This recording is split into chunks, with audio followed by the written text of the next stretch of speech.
All right, y'all, welcome back to the show. I'm Scott Horton. This is my show. First guest up is John Glaser, assistant editor at antiwar.com. You can find most of what he writes at antiwar.com/blog, but you can also find a lot at news.antiwar.com as well. This one is Obama denies deal with Iran. Won't back Israeli strike if Iran steers clear of U.S. assets in Persian Gulf. Well, that's a long headline. Story breaking in Ynet News out of Israel Monday. What's going on here, John? Welcome back to the show. Thanks for having me. Well, what's going on is that apparently, at least according to this Israeli news source, one of the most popular newspapers in Israel, the Obama administration sent a covert message through two European allies, probably someone like Sweden, because they've done this sort of thing for us in the past, to send this message to Iran that the U.S. will not back an Israeli strike so long as Iran doesn't retaliate to a potential Israeli strike by hitting U.S. assets in the region. U.S. assets being, U.S. troops in Afghanistan, the U.S. Navy's Fifth Fleet in neighboring Bahrain, and so forth. The Obama administration has denied the report, although Washington insiders and reporters who actually know what's what have been saying that the report is probably true, but the Obama administration, has plausible deniability. This is notable for a couple of reasons. First of all, it's notable that a sitting U.S. president would take a momentary lapse from what is usually a constant deference and subservience to the Israeli state. But it's also notable because it's a reiteration of what has clearly been Obama administration policy for some time now, which is that an unprovoked attack on Iran, which would be a war of choice, since Iran doesn't have nuclear weapons, is going to be too costly for us, especially because Iran could retaliate and hit U.S. assets in the region. So it's a reiteration of U.S. policy, and it has some nice aspects to it. Well, it's funny. Yesterday I had a different interpretation, or at least a different possible one, but I can't remember what it was. It was something about a backhanded way of giving a blank check to Israel to go ahead and do it. But now I can't remember what the hell my thinking was on that anymore. It just sounds like, well, that is actually the case in literal terms, although it's implied that, the military establishment in both Israel and the U.S. know that Israel couldn't pull off such an attack on its own. I mean, it was the top general in the entire U.S. military, General Martin Dempsey, said just last week that he doesn't want to be complicit in an Israeli attack on Iran. Number one, because an Israeli attack on Iran would not be effective because they don't have the capability to actually destroy such a redundant nuclear program, and that also it would be counterproductive because it would cause Iran to reconstitute its nuclear weapons program, which is still not reconstituted since at least 2003, according to U.S. intelligence. And, U.S. intelligence has also said that it would only take, 6 months to a year for Iran to completely recover its nuclear facilities from an Israeli strike. So the fact that Israel can't do it on its own, it makes it sort of imply that the U.S. doesn't want Israel to attack because if it doesn't have U.S. backing, it actually can't get the job done. And Obama administration has pretty much said explicitly that it doesn't have our backing. And that was reiterated by Martin Dempsey just last week. Yeah. Well, I mean, yeah, in a way, it just sounds like they're sort of setting the stage to say, well, the Iranians forced us into intervening because, we said before we didn't want to, but whatever it was that happened, they attacked us first, blaming us for what Israel did. Oh, you mean in Iranian retaliation, you mean? Yeah, because like you're saying, Israel really can't do it themselves. So if Netanyahu launches the war, Obama's going to have to help him finish it, because what's he going to do? Right. Not help him finish it in real life? Come Right. on. I mean, Right. if Netanyahu really started it. So then at that point, it sounds like maybe this is just a way of, setting the stage for, I don't know if they need a false flag or just, some kind of Gulf of Tonkin type thing to point at and say, see, we told the Iranians that we wanted to stay out of it, but they dragged us into it. It's possible. It's a fair analysis, but I've been writing for, about a year at antiwar.com about how the military establishment in both the U.S. and Israel is pretty firmly against a war on Iran. They all see it as costly. They all see it as unnecessary, given that there is no imminent threat of an Iranian bomb. And so, they're pretty firmly against it. People like Netanyahu and crazies in Washington keep pushing for one and keep talking about it and keep up the warmongering.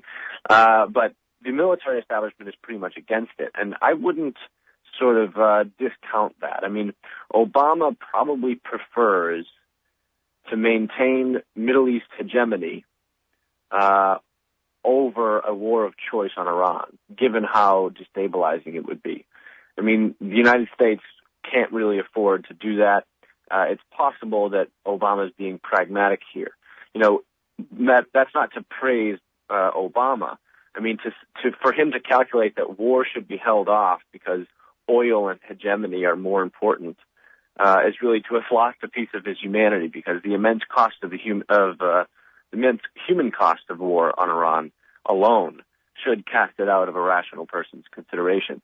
But he might prefer, quote unquote, stability and maintaining U.S. hegemony and preventing an uncontrollable sort of regional conflagration that would be too destabilizing and could potentially sort of cut into the free flow of oil. He might prefer, holding off war as opposed to all that chaos. Yeah. Well, it's interesting that even when Dempsey, the chairman of the Joint Chiefs of Staff, came out and said, hey, look, I don't want to be America doesn't want to be part of any Israeli war against Iran and that kind of, he didn't sound like he was really very worried about it. And, really since January, I guess, Netanyahu cranked up this whole new campaign of hold me back, everybody, because I'm about to bomb them. But for the boy who cried wolf so many times, it seems like, and maybe this is just me, because I really don't have a very common perspective on this, argument, as you well know. So I'm not necessarily the best to see kind of the broader strokes of it, maybe. But it sort of seems like nobody cares what Benjamin Netanyahu says at this point. He's a laughing stock. He's pathetic. And his own war cabinet is not going to let him do it. His own generals aren't going to let him do it. No one in America even seems to be worried about it. I saw a thing on Facebook that said that rare moment when someone, announces they're going to start a war in 3 months and nobody pays any attention. And I thought, yeah, but I think it's good nobody's paying any attention, really. Well, why should anyone pay any attention to Benjamin Netanyahu anymore? He's not a serious person, really, is he? No, he's a nutcase. I mean, he's literally out of his mind. He has and he might be the prime minister, but it doesn't sound like the people around him are going to let him exercise this power. They've already decided they won't. They've already told him they won't. It's funny because much of the debate, especially by people like Netanyahu, and this trickles down actually to ordinary Americans that probably vote Republican, which is like half of the electorate. But the whole debate is framed as, these crazy Iranians who are apocalyptic and messianic and out of their mind and willing to commit national suicide by provoking, a nuclear retaliation on their country and all this stuff. Start nuclear war. I mean, they have to be nuts to be able to do this, right? That's the framework of dialogue that's been pushed down from people like Netanyahu and hawks in Washington. But, I was looking back at something former national security advisor to President Carter, Zbig Brzezinski, said recently. He said it like a year ago, or back in March, I think it was. He said that there is no argument to actually say that we need to bomb Iran, except one extremely silly argument that somehow or another the Iranians are messianic and they want desperately to commit suicide. And then he paused. This was at a talk at the Council on Foreign Relations. He paused, and then he said, You know who's messianic? Netanyahu. So even people within the, establishment structure of the United States foreign policy elite, like Zbig Brzezinski, who, by the way, is no dove, say openly that Netanyahu is the messianic one. He's the one that wants to restructure the Middle East. He's the one that has religious sort of plans for his region and his country. And he's the one that will disregard other core interests of the state in order to carry out this crazy, messianic plan, sort of like George W. Bush. Right. Well, and, just like with George W. Bush, you could say, some arguments were, well, he Gog and Magog and all of this weird biblical stuff. And then others would point out that, well, really, it sounds more like the secular kind of world revolution of Napoleon Bonaparte or Leon Trotsky rather than something religious. And in that's like the most charitable interpretation, right? And so in this case, Netanyahu, maybe he wants to be, King David out of the Bible or something like that. Or maybe he just wants to be Winston Churchill, which is pretty biblical in its scope as it is, and we'll be lucky if he's willing to settle for such a small vision as that. Right. That's fair. I mean, the practical thing that Netanyahu has on his mind has nothing to do with an Iranian bomb. It has nothing to do with Iranians wanting to wipe Israel off the map or anything like this. What he doesn't want, it's not about opposition to nuclear proliferation per se. It's about Iran having the ability to deter an attack. So Israel views it as their prerogative to attack any country in that region at will. And if they are prevented from doing that by some sort of a nuclear deterrent or some sort of zone of immunity type thing, they view that as a threat to their regional hegemony. And if they can't just go around bombing people, without consequence, if somehow the power is balanced, as Kenneth Waltz wrote recently in the Foreign Affairs, that Iran might, should be allowed to get the bomb because it'll balance out the power. That's what they really don't want. So there is some pragmatism here. There is some sort of realpolitik. And that's the neoconservative doctrine for the United States, that we will never allow any near-peer competitor, and if any state looks like they're even considering ever being able to rival us, then we'll bomb them way before it ever gets to that point. Simple as that. That's exactly right. They have that exact policy just on a regional level instead of the entire world. That's right. That's Israel's policy outlook in the Middle East, and that's our policy outlook in the world. We're seeing that with China. We've seen it with the Middle East since World War II, and Latin America since the 1870s, and so forth. So, that's exactly right. Right, and the authors of the clean break strategy for Israel are the authors of the defense planning guidance here in the United States. It's the very same guys. Right, but you need a little bit of psycho in you to be able to carry out that kind of policy with the recklessness that Netanyahu currently is advocating. If he had a green light from the Obama administration tomorrow, it seems pretty clear he'd be bombing Iran. So, it's so psycho. It's even more psycho, I think, than planning to invade and perform regime change on Iraq in 2003. Because Iran has, more capabilities. They're more strategically placed to actually hit a bunch of U.S. assets. And I don't think that the Obama administration is ready for that. They might be, preparing for it down the line. I mean, they are carrying out basically a genocidal policy of economic warfare on Iran. So they could just be planning on weakening the country as they did Iraq in the 1990s until an attack is more doable. But right now, I think the Obama administration views it as not doable. Yeah. Which is why I think... and that's the thing. You could have a generation of sanctions. It's never going to make the place doable as far as land invasion. And 1953 and all that is out of the question, too. As we saw in 2009, they sort of tried that to co-opt the Green Revolution and make that work, but it didn't work. And if it had worked, they still only would have gotten Mousavi, who wasn't going to be their sock puppet anyway. That's right. That's right. Yeah, so it's not doable, and the world is changing a bit, and U.S. hegemony is being punctured. It's nowhere close to actually, evening out among the world power players, but stuff like Iraq 2003 can't happen with Iran, and stuff like Iran 1953 can't happen with Iran right now. And that's why it's sort of notable that Obama would send this message to Iran saying that, pretty please don't hit our assets in the region. And if you do that, we'll promise not to back an Israeli strike. Whether that's going to stick, I'm not sure, because like I say, Netanyahu is a crazy person.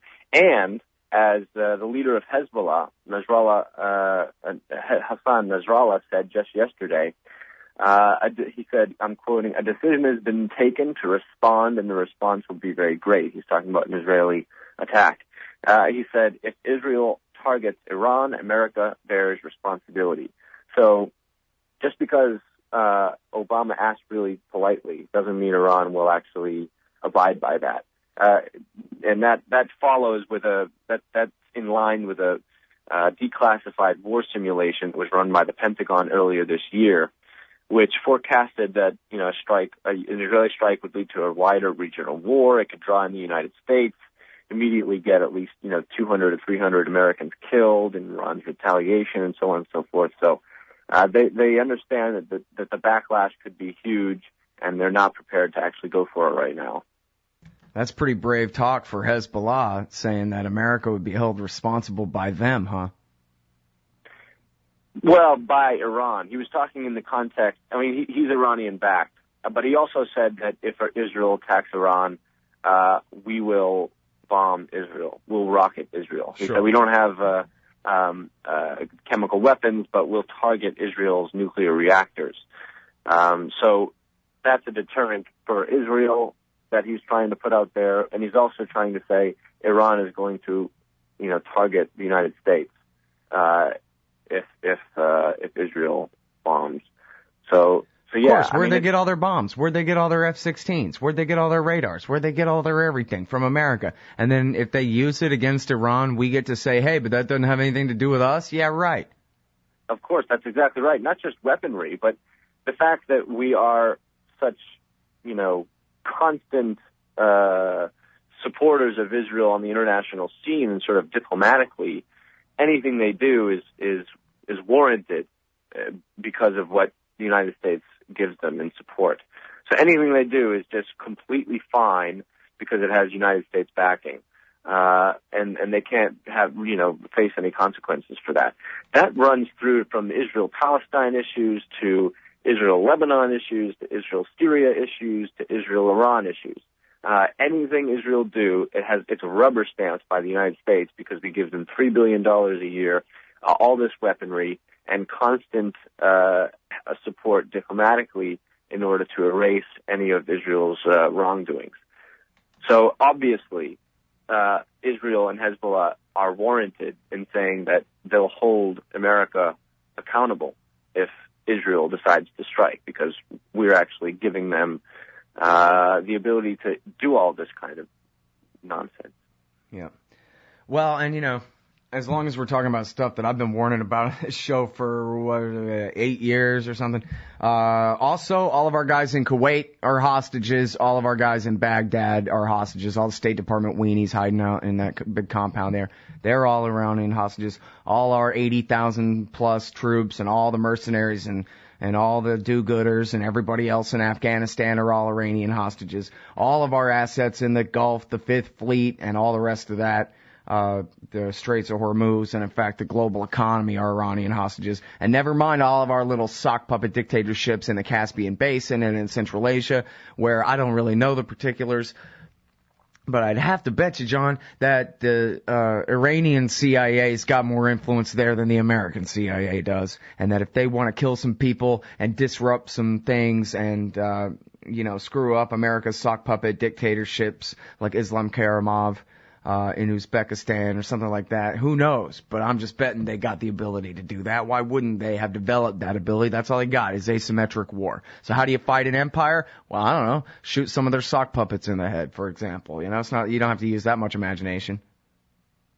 Yeah, they would probably target U.S. assets first and hold off on puppet dictators because of one reason.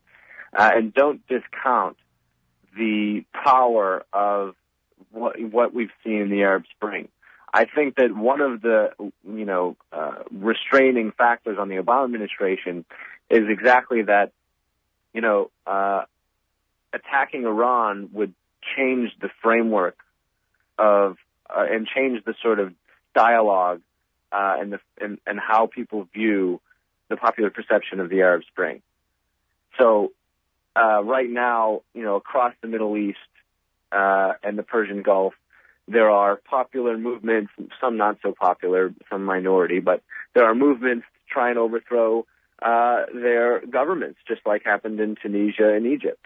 And I think that if the United States launches another war in the Middle East, that dialogue could change, and the target could be the imperial crusader as opposed to, the overthrowing Saudi Arabia or whatever.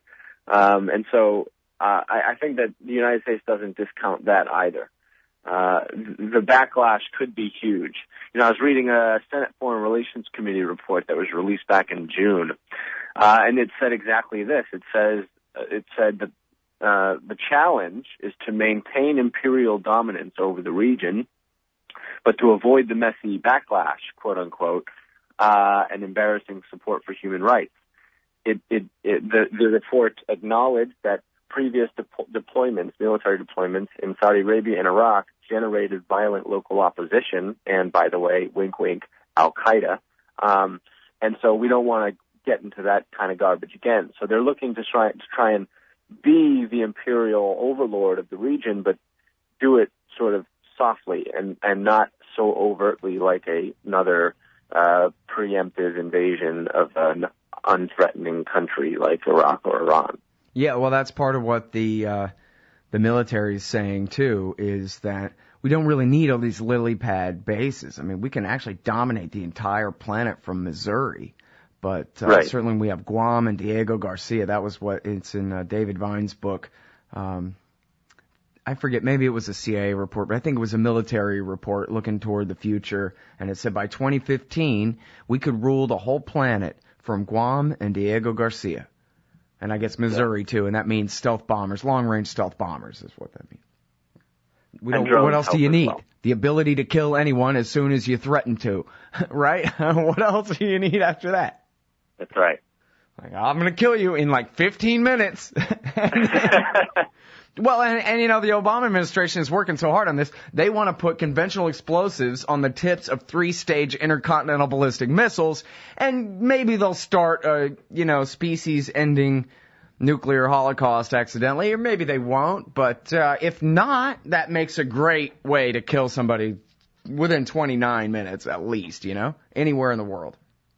Yeah, you bet. I mean, what we've seen actually is that the Obama administration, and President Obama specifically, is prone to violence and bloodshed. But he especially likes violence and bloodshed when it's on the cheap and when it's secret.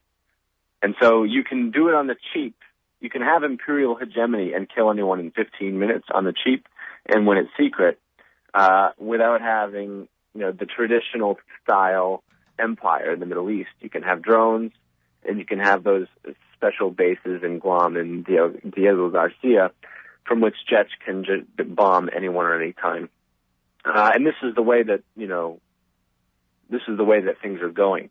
And I just want to reiterate that Obama's opposition to a needless war on Iran has nothing to do with the moral implications of it, of attacking an unprovoked country, a country that's not provoking you. It has nothing to do with the fact that the human costs of the war would be so immense as to be almost unthinkable, on an immediate basis, sort of shock and awe.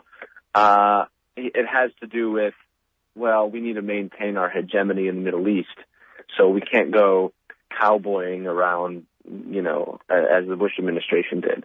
And people in the foreign policy elite recognize that the Bush administration's war in Iraq was so horrible in a strategic sense, even from their own perspective, given that, now Iran is with the Dawa party, and is more influenced by Iran and so on and so forth. So there's a collective understanding that you can't just do that again. I think it's beneficial on the one hand because we won't see a war in Iran anytime soon unless Netanyahu goes nuts. But it's also it requires some more scrutiny because the leaders are thinking differently about how to maintain ultimate sort of authoritarian control over an entire region. Yeah, well, it's always a scramble. They call it leading from behind. I call it scrambling to catch up. But they're just going to keep trying, and they'll just keep making matters worse the harder they try. Just like same as always.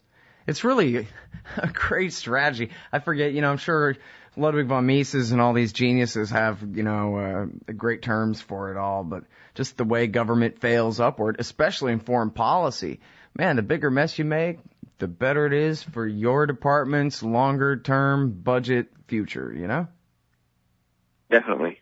I wrote a piece recently about Syria in which I took Hayek's concept as fatal conceit. Mm-hmm. He described a fatal conceit being that, the local information problem, you mean? Exactly. So for the listeners, leaders think that they can just basically redraw the entire, redesign an entire economy to their own wishes and, understand production and all the local knowledge that's actually needed. And they can't. And that's a fatal conceit because they end up ruining things. And this is the same thing with places like Iran or Syria. They have this small group of knuckleheads in the executive branch that think they can, control the outcome of entire, severely complex conflicts and geopolitical situations with the touch of this. They like to have a wand in their hand or something, and they can't do that. They don't know all of the contingencies. They don't know the consequences. They can't control the future. And as soon as we stop this, collective deference to authority in this country that especially the electorate has, these wise leaders taking care of us and shaping the world for our betterment, we need to drop that and realize that these guys don't know what they're doing. And that's the ultimate argument for non-intervention, is that these jerks don't know what the hell they're doing. Right. Yeah, I saw a headline earlier, Iran calls for a new world order. Hell, it couldn't be any worse than the one we got now. Anyway. All right, we're all out of time. Thanks very much for your time, John. All right, thank you. Good to talk to you again. Everybody, that's John Glaser, assistant editor at antiwar.com. And we'll be right back after this.